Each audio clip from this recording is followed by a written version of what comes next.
Major funding for KPBS Evening Edition has been made possible in part by Bill Howe Family of Companies, providing San Diego with plumbing, heating, air, restoration, and flood services for over 45 years. Call 1-800-BILL-HOWE or visit billhowe.com. And by the Conrad Prebys Foundation, Darlene Marco Shiley, and by the following.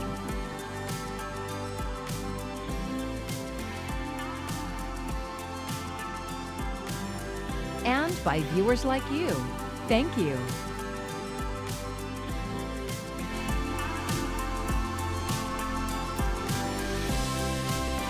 For the first time in 3 years, Americans' wages are no longer outpacing inflation. Thank you for joining us. I'm Maya Trabulsi. Today, the Bureau of Labor Statistics released new data for April.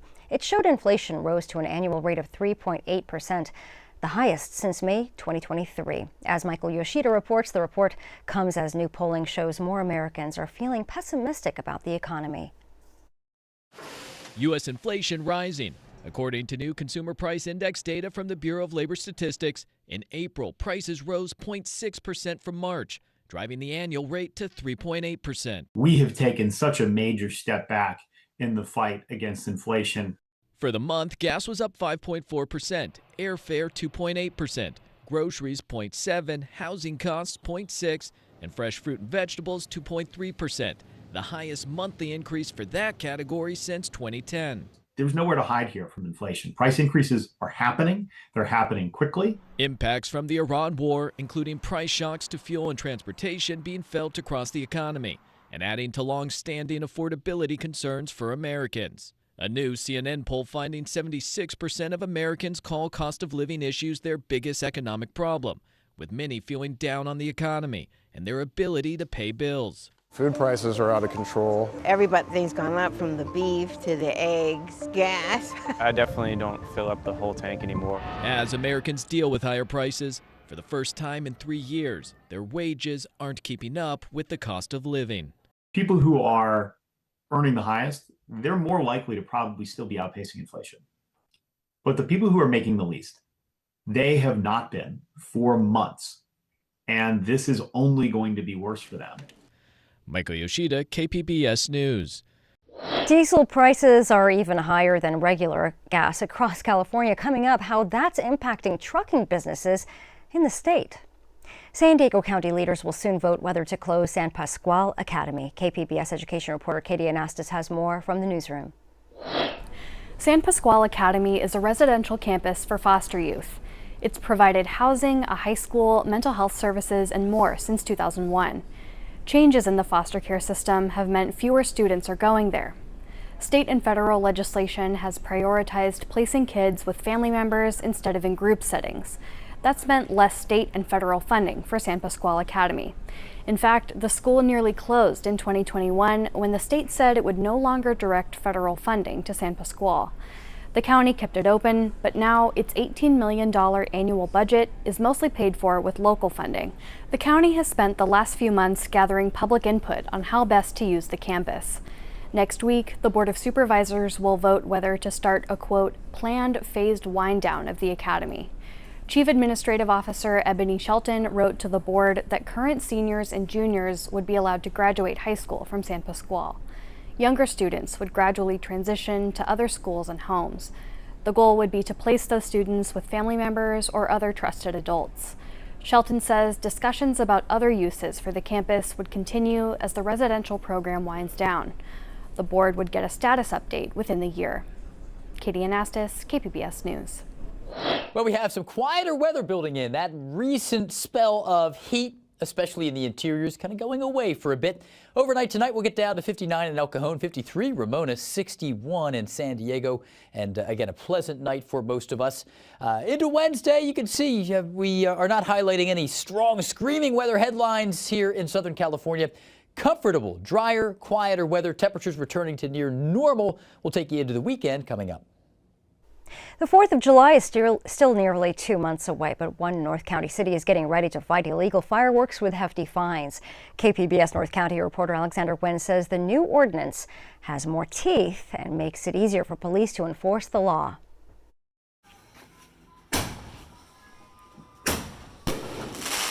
This is the scene that the city of Oceanside is trying to stop. Illegal fireworks lighting up in people's backyards and causing a nuisance. Upsets the dogs. Michael Zuddy says the fireworks not only disrupt the neighborhood, Because you can't tell the difference between a gunshot and a firework. it is also a fire danger. I live near the San Luis Rey River. It's a fire danger area. And I've seen when I've ridden on the bike trail where the like Roman candles have been fired off and they've discarded the remnants of it there. The city has had a ban for years, but the city council had just passed a schedule of fines that start at $1,000 for the first violation, $2,500 for the second, and $5,000 for the third. The fines are capped at $10,000 for a calendar year. Oceanside Police Captain Nick Nunez says the new rules have more teeth. With this new one, we have introduced the use of drone, really trying to maximize our current tools that we have on hand.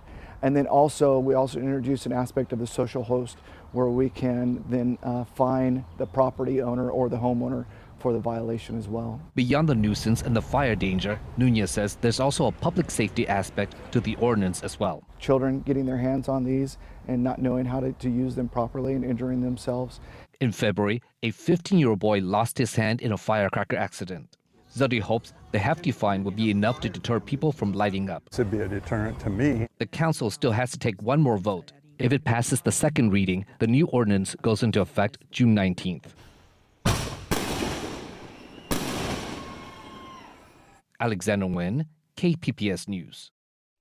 California peach growers are tearing out thousands of acres of orchards after losing Del Monte contracts as new funding offers limited help during a painful transition. Maricela De La Cruz reports from Sutter County. I would have at least 3 to 4 more years out of these trees. That was the plan Ranjit David had for this orchard. Now, he's one of about 70 growers across California scrambling to remove 60 acres of peach trees after growers lost their contracts with Del Monte following the closure of its Modesto cannery earlier this year. We have about 70 growers who have been left behind as part of this Del Monte bankruptcy. And as a result of the bankruptcy, we have watched our industry shrink by 25% virtually overnight. Never thought the name Del Monte would go away, ever. We thought that was kind of guaranteed. You know, we know they've had their issues, but we never thought they'd go away. So it was a shock to us. The impact stretching far beyond the orchards. We had to lay off and probably using half the seasonal workers that we would normally use. About 70% of the growers impacted by Del Monte's closure are in the Yuba Sutter area. And while many farmers are still trying to figure out what's next, a new $9 million USDA funding package is offering some relief. It doesn't buy new trees. It simply allows the grower to prepare the ground to plant new trees. The California Canning Peach Association is adding another $1.5 million. In total, the funding will help remove about 3,000 acres of peach trees across the state. And while the relief brings some support, farmers say it's still a painful transition. It's extremely difficult. We put a lot of money and our heart into these orchards, and now that they're coming out and no home to go, it hurts. And then we got to transition into another commodity. It takes a lot of time and a lot of money, and 3 to 4 years with no income. Next week, rows of green peach trees here will turn into empty dirt. This here is about 20 acres. A visible reminder of how quickly this industry changed. I'm Amna Nawaz. Tonight on the NewsHour, Defense Secretary Pete Hegseth faces scrutiny over the cost of the war with Iran. That's coming up at 7 after Evening Edition on KPBS.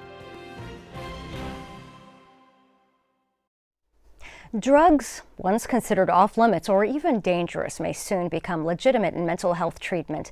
The FDA is now fast-tracking the review of some psychedelic-based medicines following a recent executive order from President Donald Trump. Ivan Rodriguez has more on what this means for patients and the questions that still remain. The Food and Drug Administration issued national priority vouchers to 3 companies studying psychedelic-based medicines. Psilocybin, the active ingredient in magic mushrooms for treatment-resistant depression and major depressive disorder, and methadone, a drug similar to MDMA for post-traumatic stress disorder. Psychedelics really are a paradigm changer And potentially, I think we don't yet know how much, but there really seems to be a unique way that they have of working, that 1 or 2 doses can cause rapid relief of symptoms within a couple of days, and that for many people that relief seems to last for weeks or months. But the path forward isn't without concern. Dr. Hellerstein wonders what will happen once these drugs move from tightly controlled studies into real-world use. The studies that are done for FDA approval, they really handpick very selected groups of people who are they have the pure disorder, they don't have other conditions, psychiatric or medical conditions, and they're treated in a very high intensity, high pressure kind of setting in which there's the least chance of bad things happening. Then once the drug is released to the general public, you have what's called effectiveness. We were studying efficacy before, now you're studying the effectiveness in large populations. These are people, many of them, who would never have been approved to get into a study. They have other conditions in addition to the depression or PTSD. I'm Ivan Rodriguez reporting. Tonight, city leaders in La Mesa will decide whether to move forward with an e-bike ban for young riders. The ban would apply to any riders younger than 12 years old. A second reading and final vote on the ordinance is on the agenda for tonight's meeting. A final vote was expected last month but was delayed after hearing public comment. 2 council members are now reconsidering their support, which adds uncertainty to the 5-member council. We have families who moved here so that they could travel to the village and have breakfast, go to the farmer's market, and they're with their 9 and 10-year-olds on these little e-bikes. And if this law is enacted, they're breaking the law now, and the joy of riding their bikes together is taken out of the window. The e-bike ordinance would have a mix of penalties for violations, including a warning, a citation, or in some cases, confiscation. Still no relief from the pain at the pump across California. Today, the average price for a gallon of regular gas in San Diego County is $6.18. Transportation companies, which depend on diesel fuel, are also feeling the pinch big time. Cornell Bernard reports from the Bay Area.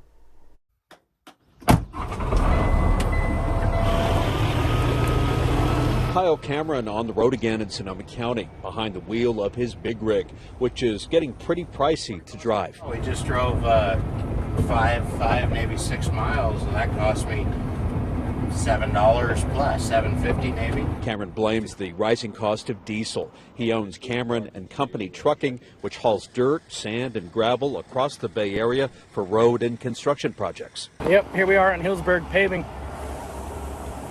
It's a lot of fun. To fill that fuel tank right there on this Kenworth, it would cost, that's 100 gallons, so it'd cost me about $710. Being a small transportation company, I can't absorb that cost, so we're rolling it over to the construction companies that we work for. Most of his trucks need to fill up every day. This has got to be painful for your business.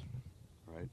It hasn't been positive. Right now, the average price for diesel in Santa Rosa is $7.66 per gallon. In San Francisco, $7.75, and in San Jose, it's $7.56. We asked Cal State East Bay economics professor Farad Sabatan why diesel prices have been higher than gas. Diesel inventories were already low before this conflict began. Years of high freight demand and limited refinery capacity had kept stockpile of diesel pretty thin. I'm a 7th-generation grape grower. Aside from Cameron's trucking business, he owns Cressini Vineyards, a family-farmed operation in Windsor. But the wine industry is having its own challenges. My costs are going up, but I can't roll that into a higher bottle of wine because they're hardly buying the wine as it is. Despite the struggles, Cameron says he's here for the long haul. My family's been trucking since the 60s. Yeah. One way or another, we're not going anywhere, but it's definitely hurting us. If you have a mortgage, lenders require that you carry homeowners insurance. But how do you find a policy that's right for you at an affordable price? Well, KPBS reporter John Carroll has been looking into that question as part of our series, The Price of San Diego. Welcome, John. Thanks, Maya.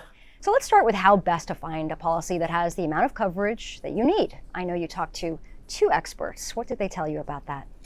That's right. I spoke with Janet Ruiz and Carmen Balber. Ruiz is with the Insurance Information Institute, which is a nonprofit trade association supported by various insurance companies.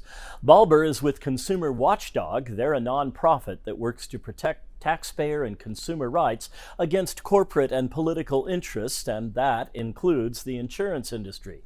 Ruiz had a couple of things to say about finding the right amount of insurance. I always recommend check with some local builders, like what is the average price per square foot when they're building homes or when they're doing remodeling. Then you want to make sure you have the right coverages.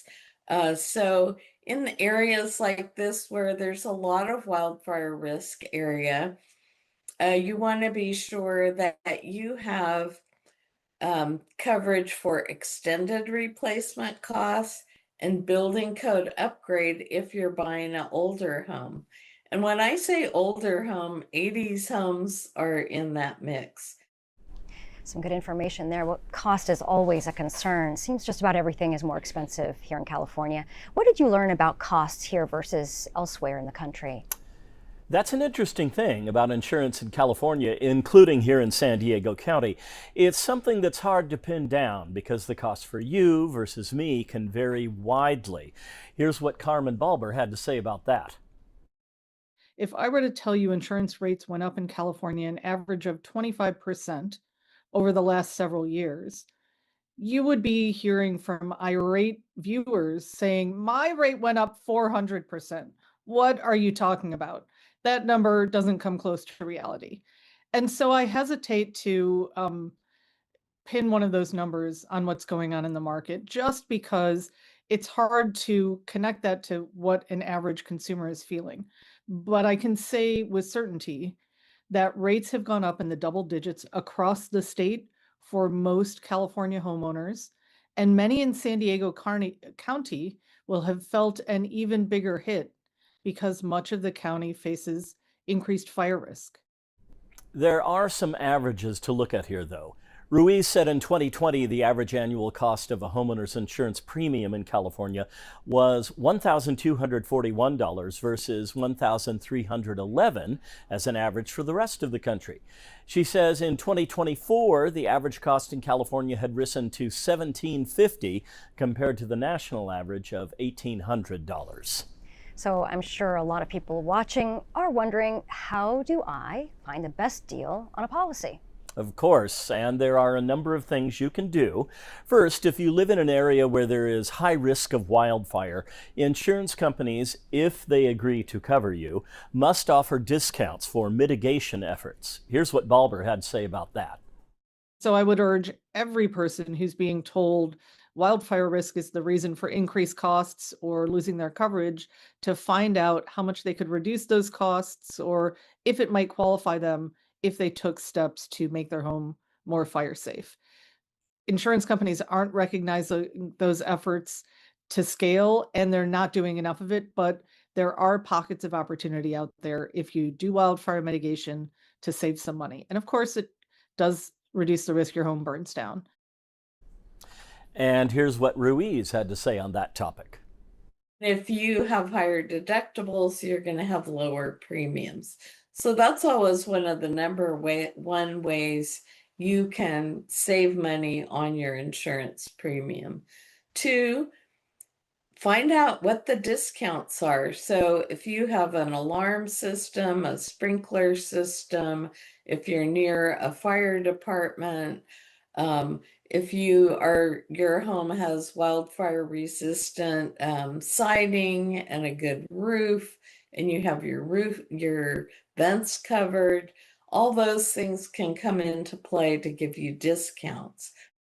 2 more things on that. If you're going to go with higher deductibles, Ruiz recommends having a rainy day fund to pay those deductibles. She also says some carriers offer military discounts. So, John, what is ahead for homeowners insurance here in San Diego County? Is there anything in the works that could lead to price stabilization or even lower costs? Kind of. Both Ruiz and Balber said the situation with homeowners insurance could improve this year, but they said that both for very different reasons. Ruiz said since January, more companies have been writing more policies in California because, she said, the state has allowed them to charge what she called correct premiums. She said we are likely to see a slow transition toward improved market stability by mid-2026. New state regulations allow insurers to use forward-looking catastrophe modeling to set rates, which may encourage providers to return to the market in exchange for raising premiums. Balber pointed to legislation Consumer Watchdog is sponsoring this year with a group of wildfire survivors called the Every Fire Survivors Network. She said the bill would require insurance companies to cover you if you meet state fire safety guidelines. Lots of stuff, Maya. Lots of stuff. We really appreciate it, John. Thank you. And this story is part of our Price of San Diego series. We have more cost of living stories about everything from rising gas prices to saving money on live sports events and concerts. It's all at kpbs.org/Price of San Diego. An Orange County beach is dealing with erosion. Construction crews started unloading sand on Capistrano Beach yesterday. They're expected to place more than 13,000 cubic yards of sand along the shoreline. The sand comes from a quarry in San Juan Capistrano. Researchers at UC Irvine say rising sea levels and development projects are causing the erosion, and it's getting worse every year. The more sand we add to the beaches, the more sand will stick. If we do nothing, we are sure to see erosion all the way up to the rail corridor and maybe even onto the street. Orange County officials say the cost to replenish the sand is about $440,000.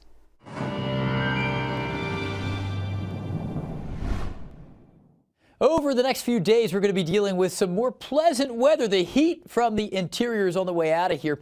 Sometimes we call it May gray or June gloom, those low clouds along the coastline that are especially prevalent in the late night and early morning hours, and then we see them kind of ease and dissipate by midday.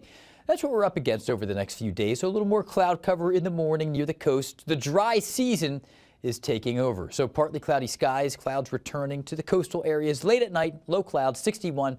And here we are on Wednesday. And, you know, our forecast department not quite impressed by one aspect of the weather or enough to really highlight any screaming message in Southern California. We got showers way to the north. We got warmth in Colorado, mainly dry off to the east where we had been dealing with some recent rain. But for us, near normal for mid-May. Here we are. That means a lot of sunshine at Mount Laguna and Borrego Springs. Some coastal clouds in the morning, then a bright afternoon. 71 in San Diego. We're looking pretty good. Lots of dry, bright, beautiful weather for Thursday after we get rid of those morning low clouds along the coastline. The greatest amount of warmth is migrating east of the divide, and we're looking pretty good. And really a strong finish to the week here for Friday. Dry weather, bright skies, some coastal clouds in the morning, lots of sunshine through the afternoon, and warm in the deserts, but not terribly hot. So here we are with the coastal forecast. Well, it's about as consistent as you can get with the temperatures, generally highs between 73 and then hovering at 72 Thursday through the weekend. This is nice weather. This is partly why it's such a popular place to live. Inland areas a little warmer, 76s and 75s. Not a whole lot of variety out there. A little more sunshine as we step away from the coast. In the mountains, low 60s, a little warmer into Saturday and Sunday. We jump into the mid to borderline upper 60s. And for the deserts here, we're going to find a little more heat, mid 90s. Upper 90s on our warmest day being Friday, hovering in the mid 90s for the weekend. Lots of sunshine here. Those coastal clouds will not make it that far inland. I'm AccuWeather meteorologist Jeff Cornish for KPBS News.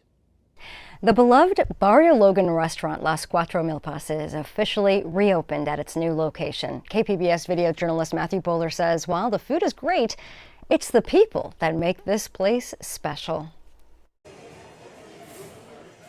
The rice, beans, tamal, and a taco from Las Cuatro Milpas warm the soul. For almost 6 months, the iconic Barrio Logan taco shop has been closed. Until now.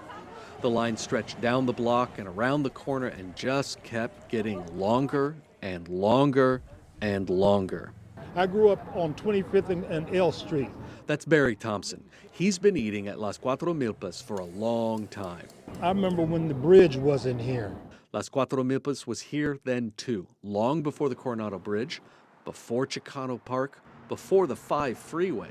Since 1933, this family-run business has cooked up Mexican classics in Barrio Logan. The food's good and food's delicious. I missed it. That's Natividad Estudillo, or Junior, the great-grandson of founders Petra and Natividad Estudillo. Today, he's running the kitchen.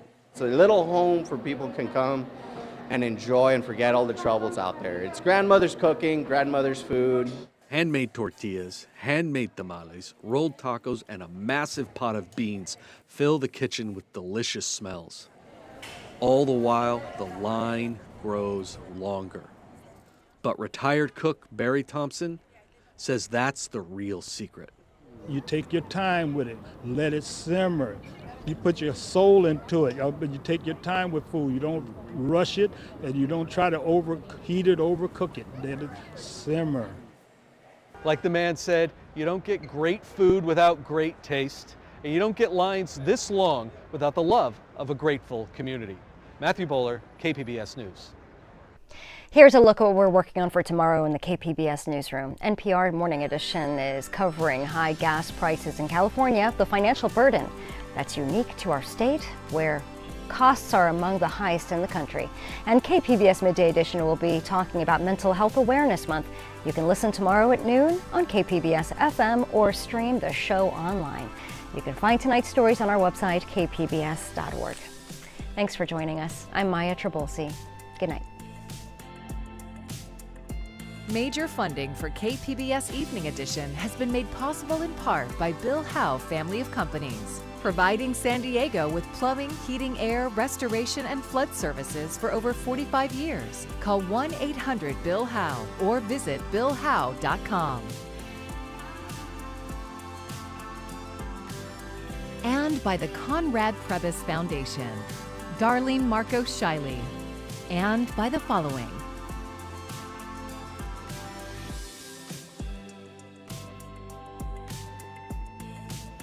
And by viewers like you. Thank you.